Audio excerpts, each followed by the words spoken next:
Olá, bem-vindo ao estudo da lição da Escola Sabatina, oferecido pela editora adventista Sá Feliz e gravada aqui na igreja do UNASP São Paulo. Antes de entrar no tema da lição, eu quero lembrar você que os nossos vídeos da lição em espanhol estão agora no novo canal exclusivo em espanhol. É claro que se você está assistindo esse vídeo em português, provavelmente o seu primeiro interesse não seja o vídeo em espanhol.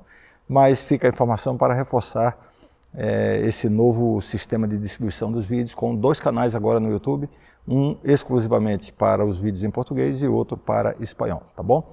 Ajude a divulgar essa informação. Agora vamos à lição desta semana. O título é A Gaiola. E o verso para memorizar, 1 Pedro, capítulo 1, verso 6, que diz: Nisso vocês exultam, embora no presente, por breve tempo, se necessário, sejam contristados. A lição dessa semana começa com um texto de Ellen White em que ela descreve como um passarinho engaiolado pode aprender um canto. Ela menciona que se ele estiver exposto ao som de muitas outras aves, ele nunca vai aprender o canto que o dono quer lhe ensinar. Uma técnica que funciona para algumas aves é a seguinte: o dono cobre a gaiola e a deixa em um lugar em que o passarinho só poderá ouvir o canto que o dono quer que ele aprenda, totalmente escuro. É no isolamento e na escuridão que ele vai aprender. Você acha que Deus pode fazer isso conosco também? Evidentemente, no sentido figurado, né? Nos levar a situações difíceis para nos ensinar lições importantes. Até que ponto o próprio Deus e não o diabo pode fazer isso com os seus filhos? Eu sei que essa é uma das questões que mais nos incomoda, especialmente quando estamos no crisol das provações. Né? Por que Deus está fazendo isso comigo? Ou será que isso é de Deus ou do diabo? Esta semana nós vamos estudar algumas situações em que Deus conduziu pessoas a experiências dolorosas a fim de lhes ensinar alguma lição preciosa. Se você está passando por uma provação, será importante saber e entender que Deus tem um propósito ao permitir isso em sua vida. Com Deus, você sairá do outro lado maior e melhor do que entrou. Não esqueça disso e não perca nenhum estudo dessa semana. O título da lição de domingo é Indo à Terra Prometida por um beco sem saída. Quando foram libertos da escravidão no Egito, logo no início da jornada, o povo de Deus foi conduzido a um beco sem saída, o Mar Vermelho. Na frente, as águas do mar, né? Aos lados, montanhas intransponíveis. E logo viram que por trás se aproximava o faraó e o seu poderoso exército. Detalhe, foi Deus quem os conduziu àquela situação complicada. Eles chegaram até ali porque seguiram fielmente a direção de Deus. A primeira reação do povo foi murmurar contra Deus e contra Moisés, o que foi um prenúncio do que iria acontecer nos 40 anos seguintes. Cada vez que se deparavam com uma dificuldade, eles revelavam essa incredulidade e essa rebeldia. Mas a pergunta a ser respondida é a seguinte: por que Deus os conduziu por aquele caminho que era sem saída?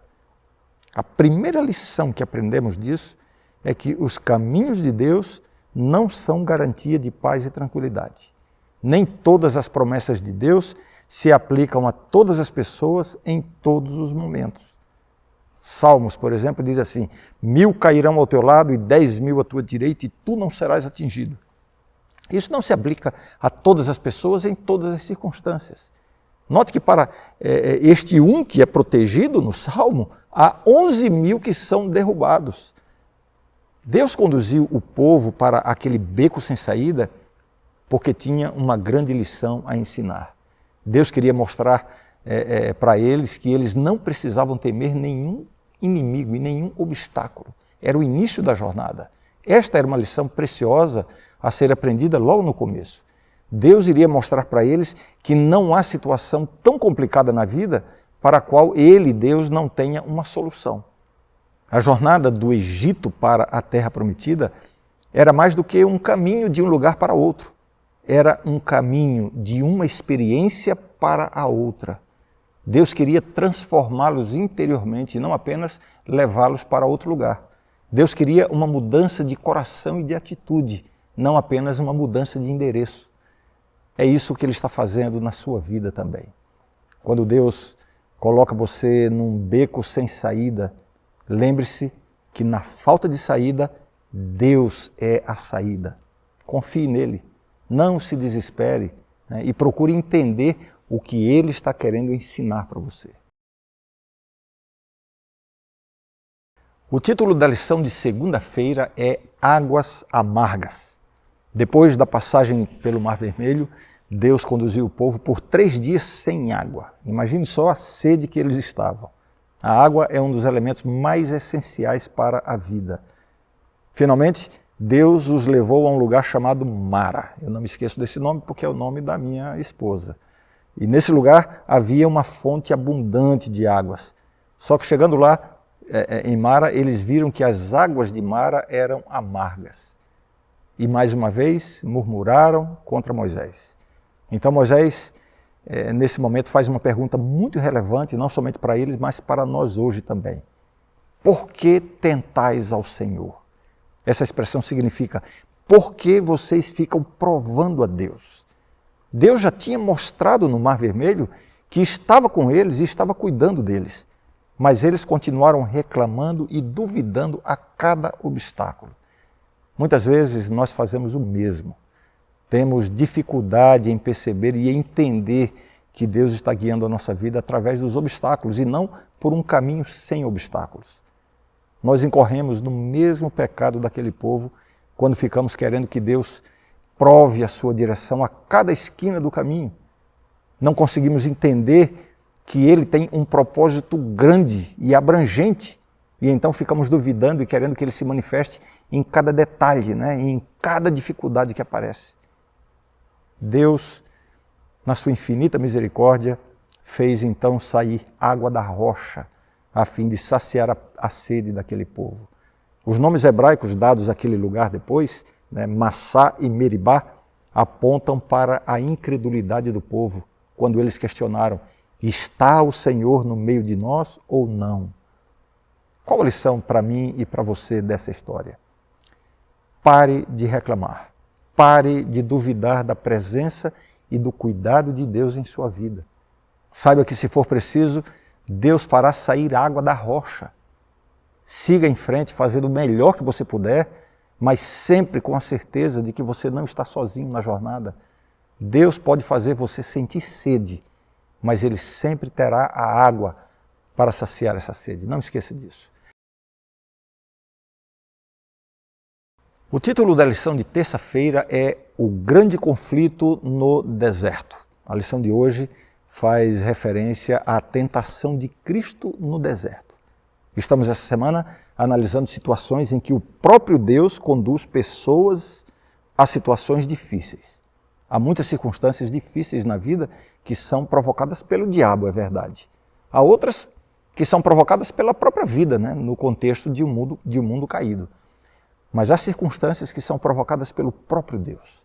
Um exemplo claro disso é que quando Jesus foi tentado no deserto, a Bíblia diz que ele foi levado para o deserto pelo Espírito Santo para ser tentado lá. Bem, Deus não tenta ninguém, isso está na Bíblia, né? A tentação é um esforço ou um impulso na direção do pecado, e Deus jamais vai nos induzir ao pecado. O diabo é que é o tentador e não Deus. Mas Deus nos leva a situações em que poderemos estar expostos à tentação. Foi isso que aconteceu com Cristo no deserto. Deus o levou até lá, o Espírito o levou até lá. E lá ele ficou exposto às tentações do inimigo, especialmente depois dos 40 dias de jejum. Lembre uma coisa, o mesmo calor que faz derreter a manteiga endurece o barro. Assim também é com as tentações. Quando nos encontramos sob fortes tentações, a primeira coisa importante é assegurar-nos de que não estamos ali deliberadamente, por nossa própria escolha. Sempre devemos fugir da tentação e não nos aproximar dela. Se as tentações que enfrentamos são inevitáveis, podemos estar seguros de que Deus nos dará o poder para resistir. se nós o buscarmos sinceramente. E quando Ele permite as tentações, é porque Ele tem um propósito. Qual é o propósito? Fortalecer-nos espiritualmente. Cada vitória alcançada é um passo na direção de maiores vitórias. Assim é dessa maneira que o nosso caráter é forjado, é construído. Olhando dessa perspectiva, as tentações têm até um aspecto positivo. Quando são resistidas, nos fortalecem espiritualmente. Foi por isso que Deus submeteu Adão e Eva à prova lá no Jardim do Éden. Infelizmente eles caíram, mas se não houvesse a prova, nunca haveria maturidade espiritual, nem serviço por amor, por escolha. Jesus começou o seu ministério público sendo tentado pelo diabo. Foi necessário isso para que ele pudesse enfrentar a batalha espiritual renhida que ele teria dali em diante. Você está sendo tentado nesse momento?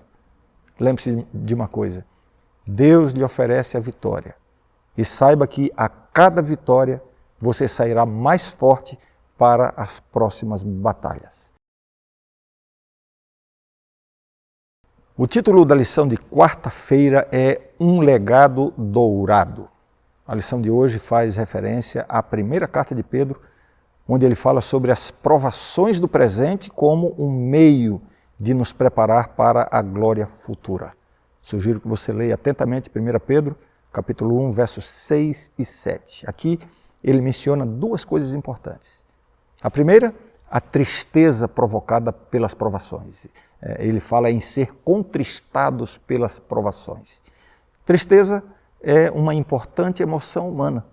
Jesus demonstrou a profundidade da tristeza humana quando se apresentou diante do túmulo de seu querido amigo Lázaro, que havia morrido havia 3 dias. E ali a Bíblia nos diz, Jesus chorou. Mas Deus prometeu ser o nosso consolador. Com Deus, os momentos de tristeza são uma oportunidade para a cura interior. A segunda coisa importante mencionada pelo apóstolo, no texto que eu mencionei, 1 Pedro, é o propósito das provações. Ele diz, uma vez confirmado o valor da vossa fé, muito mais preciosa do que o ouro perecível, mesmo apurado por fogo, redunde em louvor, glória e honra na revelação de Jesus Cristo. Deus não é a causa do sofrimento e das provações, mas Ele não permite que elas sejam desperdiçadas. Ele usa todas as provas para o nosso bem se nós nos comprometemos com Ele. Pense nisso nesse dia. O título da lição de quinta-feira é Provação pelo Fogo. A lição de hoje conta a história de um jovem que teve problemas na vida, problemas com drogas, com violência, foi até preso. E a história conta que ele conheceu a Jesus, teve um encontro com Cristo, se converteu e isso mudou radicalmente a sua vida. Mas com o tempo, muitos problemas vieram e ele acabou voltando para as drogas e não podendo continuar os seus estudos. A questão que se levanta é, se foi Deus quem restaurou a sua vida a princípio, por que ele estava de novo no buraco?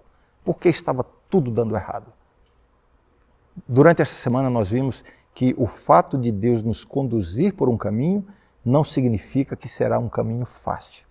O fato de um dia Deus ter nos tirado do mundo e do pecado não significa que não podemos cair novamente. É por isso que é tão importante a nossa comunhão diária com Deus. Cada dia fortalecendo a nossa vida espiritual e nos alimentando da palavra de Deus. Ninguém está invulnerável à queda espiritual. Agora, uma coisa muito importante para você nunca esquecer na sua vida. A sua derrota não acontece quando você cai, quando você comete um pecado, quando você desliza. A Bíblia diz que se confessarmos os nossos pecados, Ele é fiel e justo para nos perdoar os pecados e nos purificar de toda a injustiça. Para o problema do pecado, já há uma solução que é a morte de Cristo na cruz. Então, a nossa derrota, a sua derrota, não acontece quando você peca. Nós somos derrotados quando nós desistimos de Jesus. Se você está passando por provações, por problemas, por dificuldades, não desista. Deus fará sair água da rocha se for preciso. Ele vai abrir o mar vermelho na sua vida, se for preciso. Não desista. Deus vai agir na sua vida no momento certo e da maneira certa. Confie, persevere. A recompensa no final fará tudo ter valido a pena. Não esqueça disso. Um grande abraço e até amanhã. Tchau.